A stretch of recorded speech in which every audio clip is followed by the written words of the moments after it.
کاک عەبدوڵڵا وەکو دەزانین خۆپیشاندانەکانی ئێران زیاتر لە 20 ڕۆژە بەردەوامن لە کاتێکا هیچ گومان لەوەشدا نییە کە کۆماری ئیسلامی ئێران بەردەوامە لە سەرکوتکردنی خۆپیشاندەران لە کاتێکدا ئەنتەرنێت و هێڵەکانی تەلەفۆنی وڵاتەکەشی بە تەواوەتی با بڵێن پچڕاندووە بۆ ئەوەی دەنگی خۆپیشاندەرانیش نەگاتە دەرەوە. دەمەوێت لێرە پرسیارێک ئاراستەی جەناب بکەم. دەزانین نێوەندی هاوکاری حیزبەکانی کوردستانیش بەیاننامەیان لەم بارەیەوە بڵاو کردوتەوە کە پشتیوانی لە خۆپیشاندەران دەکەن، بەڵام بێجگە لەم هاو هەڵوێستیەوە ئەم بەیاننامەیە هیچ جۆرە پشتیوانیەکی تر هەیە بۆ خۆپیشاندەرانی ناو ئێران؟ لەگەڵ سپاس بۆ داوەتەکە و سڵاو و ڕێز بۆ ئێوە و هەموو کارمەندان و بینەران و بیسەرانی بەرنامەکەتان. بەڵێ هەروەکو باستان کرد تقریبەن 3 هەفتەیە کە ئەو بزوتنەوە گەورە لە ئێران دەست پێکرا.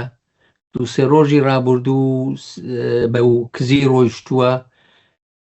بۆچی؟ چونکە لەبەر تەقە، لەبەر تەقەیەکی بێحیساب و چیتاب و کوژرانێکی زۆری خەڵک، خوێنێکی زۆر ڕژاوە، خەڵکێکی زۆر کوژراوە، بێ دەربەستانە تەقەیان لە هەموو کەس کردووە، لە نزیکەوە تەقەیان کردووە، لە پشتەوە تەقەیان کردووە، منداڵی سکۆڵەیان کوشتووە، چوونە سەر خانەوادە و بنەماڵەی کوژراوەکان مەیت و تەرمەکانیان نەداونەوە و داوای پارە و پۆڵیان لێکردوون، یا دەناخود چوونە سەر بنەماڵەکان و هێرشیان بردووەتە سەر خزم و کەس و دایک و بابەکانیش.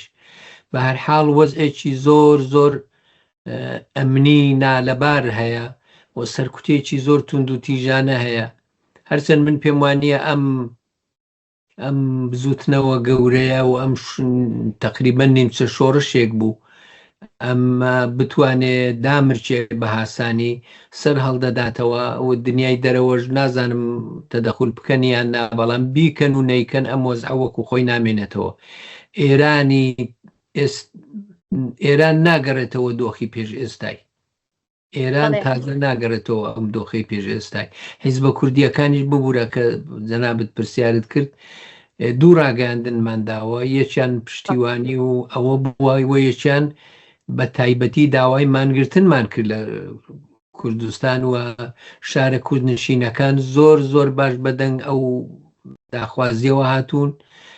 تعتیلیەکی فراوان نزیکەی 50 شار و شارۆچکەی گەورە و چکۆڵی کوردستان بەڕێوە چوو. ئەم ڕۆژ ڕاگەاندنێکی دیکە دراوە، داوا لە هەموو کۆمەڵگەی نێونەتەوەیی کراوە کە فریای خەڵکی ئێران کەون و نێڵن ئەو کوشت و بڕاستی دیکە درێژەی هەبێت. بەڵێ باشە کاک عەبدوڵڵا، بێجگە لە با بڵێن هەماهەنگی لە نێوان حیزبە کوردیەکان، ئایا هەماهەنگیەک هەیە بەگشتی لە نێو حیزبەکانی ئێراندا با بڵێن بە تەواوەتی هەموو ئۆپۆزیسیۆنی ئێران؟ وەڵا هەموو کەس لە ئەنگری ئەو شۆڕشەیە، هەموو کەس بەجێی خۆی پشتیوانی لێ کردووە، هەموو کەس بە بەشی خۆی بەشداری کردووە، هەموو کەس بە بەشی خۆی قسەی چاچی کردووە. جاچە ئەوانەی لە مەیدانی لەسەر گۆڕەپانی خەباتەکە بوون لە ئەنگرانی حیزبەکان، لە ئەنگرانی ڕەوتە سیاسیەکان، ئەوانە هەموو بەشداریان کردووە. ئەوانەی کە لە دەرەوەی وڵاتیشن هەموو جۆرە پشتیوانیەکیان کردووە، بەڵام بڵێ موئەسسەسەیەک، ڕێکخراوێک، ئێتلافێک شکلی گرتبێ لە بینی هەموو ئۆپۆزیسیۆنی ئێرانی نەخێر شتێکی وان نییە، شتێکی وا شکلی نەگرتووە. جارێ دیارە قسە و گفتوگۆ هەیە. من بۆ خۆم لەگەڵ زۆر کەسان قسەم لەگەڵ دەکەن و بە تایبەتی ئۆپۆزیسیۆنی ئێرانی ئەوانەی کە دموکراسی خوازن زۆر زۆر گرنگی دەدەن بە کورد و پێیان وایە کورد دەبێ بۆ خۆی میوانداری ئۆپۆزیسیۆنی ئێران بکە و ئەگەر بەڕاستی کورد بیکە خەڵکی دیکەی پێوە پێیوەست دەبن و من پێم وایە ئێمەی کورد نابێ و دەرفەتە لە چیز بدێ. بەڵێ کاک عەبدوڵڵا، هەر ئەمڕۆ ئێمە دەزانین کە ئەمریکا هەر لە سەرەتای خۆپیشاندانەکانەوە پشتیوانی بۆ خۆپیشاندەرانی ئێران دەربڕیوە، چەندین جاریش دووپاتی کردوتەوە کە پێویستە ئەم کوشتنکاریە ڕابگیرێ و لە دوایین لێدوانیشیدا ئەمڕۆ سەرۆک ترامپ ئاماژەی بەوە کردووە ئیتر کاتی ئەوە هاتووە بەدیلێک بدۆزرێتەوە بۆ ئەم ڕژێمەی ئێستای ئێران. دەمەوێت پرسیارەکەم ئەوە بێ، باشە بەدیلێک بۆ ئەم ڕژێمەی ئێستای ئێران بەڕای تۆ کوێیە؟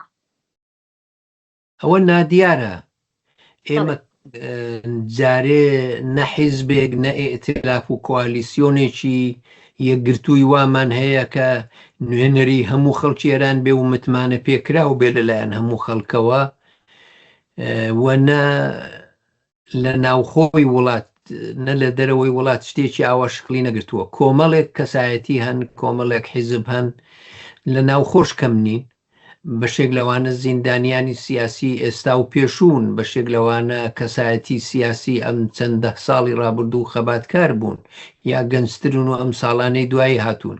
بۆیە ژمارەیەک نوخبەی ئێرانی لە ناوخۆ هەیە کە ئەوان دەتوانن تێیدا بەشدار بن. ڕێکخراوە کرێکاریەکان هەن، ڕێکخراوە خوێندکاریەکان هەن، ڕێکخراوەی معلیمان و مامۆستایان هەیە کە زۆر بەنفوزە. بۆیە دەڵم کۆمەلگەیەکی مەدەنی و کۆمەڵێک شەخصیاتوی حیزبی و سیاسی هەن لە ناوخۆ. لە دەرەوەش هەم حیزبەکان هەن، هەم بە تایبەتی کورد هەیە بێدەنگ نەبووە، و ڕەزا پەهلەویش هەیە کە ئەویش بۆ خۆی نفوزێکی هەیە و لە ئەنگرانی خۆی هەیە و هەوڵش دەدا زۆرتر سەرنجی دەوڵەتی ئەمریکا بۆ لای خۆی ڕاکێشێ. بەڵام من لەو بڕوایەدام هیچ کام لەوانە جارێ نەیانتوانیوە بە تەواوی بخۆ نوێنەری ڕاستەقینەی خەڵکی ئێران دەرکەون. بەڵێ کاک عەبدوڵڵا دەمێ بزانم ئایا کوردەکان پەیوەندیەکانیان لەگەڵ با بڵێین وڵاتانی دەرەوە چۆنە؟ بۆ نمونە ینی پەیوەندی کوردەکان لە ئێستا ئایا لە پەیوەندیدان لەگەڵ کاربەدەستانی ئەمریکا؟ من هەموو لایەنێک ئاگادار نیم، بەڵام ئێمە بە پێی توانای خۆمان پەیوەندیمان هەیە. ئێمە نوێنەرایەتیمان هەیە لە ئەمریکا کە پەیوەندیشمان هەیە لەگەڵیان، بەڵام جارێ تا ئەم شەوکە من و جەنابەت قسە دەکەین من نەمدیوە کە ئەمریکاییەکان هەوڵێک بدەن بۆ ئەوەی کە چ ئۆپۆزیسیۆنی کورد ببینن و پێکەوە ڕێکیان خەن، چ ئۆپۆزیسیۆنی کورد و باقی ئێرانیەکان ببینەوە پێکەوە ڕێکیان خەین. من لەو بڕوایەدام جارێ هێشتا ئیدارەی ترامپ لەسەرەوە ساغ نەبووتەوە. بەڵێ کاک عەبدوڵڵا هیچ شتێکی تر هەیە کە بتەوێ بیگەێنیت؟ وەڵا پێم خۆشە دوو سێ شت بڵێم. یەکەم ئەوەیە کە چ ئێمەی کورد بە تایبەتی و چ هەموو خەڵکی ئێران پێویستیان جارێ پێش هەموو شتێک بە یارمەتیەکی مرۆڤی هەیە. خەڵک بریندارن، خەڵک هەڵاتون، خەڵک لێدراون، خەڵک ئەشکەنجەکراون و ئەوانە ناوێرن خۆیان دەرخەن، ناوێرن بچنە نەخۆشخانەکان. لە ملاولۆلان لە بەفریش باریوە، وڵات ساردە، زستانە، بۆ یەک یارمەتی مرۆیی ئەمە پێویستیەکە. دووهەم داواکاری ئێمە لە من بە تایبەتی نامەیەکیشم نووسیوە هەم بۆ دەوڵەتی ئەمریکا و پرەزیدەنت ترامپ و هەموو بۆ ئەموو ئوروپاییەکانیش داوام لێ کردووە responsibility to protect ئەو مادەیە بەکاربێنن بەرپرسایەتی بۆ پارێزگاری. قانونی نەونەتەوەی دەڵێ ئەگەر دەوڵەت هەرچی پاراستنی ژیان و گیان و ماڵی شارۆمەندانی خۆی هەیە، هاوڵاتیانی وڵاتەکەی هەیە، ئەگەر دەوڵەتێک نەتوانێ هاوڵاتیانی خۆی بپارێزێ لە ئاست کوشتار و لە ئاست جێنۆساید و لە ئاست ئەو جەریمە گەورانە، کۆمەلگەی نێونەتەوەی بە تێگرا دەبێت بۆی هەیە بێ و یارمەتی بکە. وەختی ئەوە هاتووە کە ئەوە چرکەیەک یعنی بیچرچێنن ئەوە، و بۆی ئەوەشم بە باش دەزانێت ئەوەش یەکێک لەو کارانەیە کە دەتوانن بیکەن. سەفیرەکانی ئێران دەرکەن، ڕێکخراوی پاسدارانی ڕێڤۆلوشنری گارد، سوپای پاسداران بە تەرۆریزم بناسێنن، فشاری ئابووری بێنن، فشاری سیاسی بێنن لەلایەکەوە، و ئاخری هەمووشیان سێهەمین شتیشمانەوەیە لەگەڵ ئۆپۆزیسیۆنی ئێرانی بەعام، بەڵام بە تایبەتی لەگەڵ ئۆپۆزیسیۆنی کورد کە دەتوانێت دەور و نەخشێکی بەرچاوی بێ کۆبنەوە و بماندوێن. ئەوە داخوازیەکانی ئێمە. بەڵێ کاک عەبدوڵڵای موحتەدی سکرتێری گشتی کۆمەڵەی زەحمەتکێشی کوردستان، زۆر سپاس بۆ ئەم دەرفەتە. سپاس بۆیەوە. سپاس بۆ تۆ.